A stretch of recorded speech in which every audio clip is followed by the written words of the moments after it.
में उपस्थित सभी शिक्षकगण एवं प्यारे साथियों, मैं स्नेहा थापा कक्षा 12वीं से यहाँ रविंद्र ठाकुर के बारे में कुछ कहना चाहती हूँ।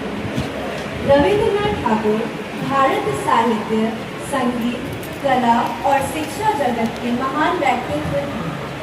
उनका जन्म 7 मई 1861 को कोलकाता के एक समृद्ध एवं शिक्षित परिवार में हुआ था। उनके पिता का नाम देवेंद्रनाथ ठाकुर और माता का नाम शारदा देवी था। रविंद्रनाथ ठाकुर को बचपन से ही साहित्य और संगीत में विशेष रुचि थी। वे बहुमुखी प्रतिभा के धनी थे। उन्होंने कविता, कहानी, उपन्यास, नाटक, गीत और निबंध जैसी अनेक विधाओं में अपनी अमूल्य रचनाएं दी। रविंद्रनाथ ठाकुर को प्रेम से गुरुदेव के कहा जाता है। वे केवल एक महान कवि ही नहीं, बल्कि एक उत्कृष्ट दार्शनिक, शिक्षाविद और समाज सुधारक भी थे।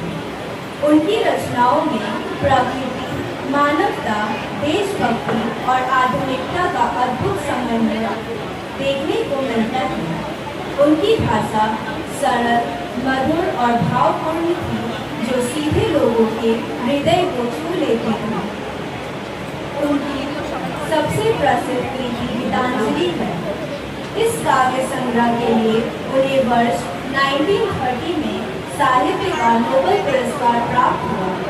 वे नोबेल पुरस्कार प्राप्त करने वाले पहले भारतीय तथा एशियाई साहित्यकार बने। इस उपलब्धि ने पूरे भारत को गौरवान्वित किया।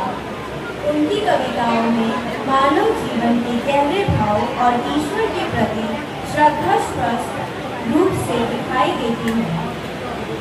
रविंद्रनाथ ठाकुर ने शिक्षा के क्षेत्र में भी महत्वपूर्ण योगदान दिया।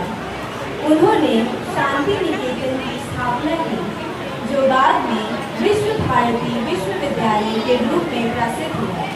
उनका मानना था कि शिक्षा केवल पुस्तकों तक सीमित नहीं होनी चाहिए, बल्कि विद्यार्थियों को सर्वांगीण विकास होना चाहिए। वे प्रकृति के बीच शिक्षा देने के पक्षधर थे।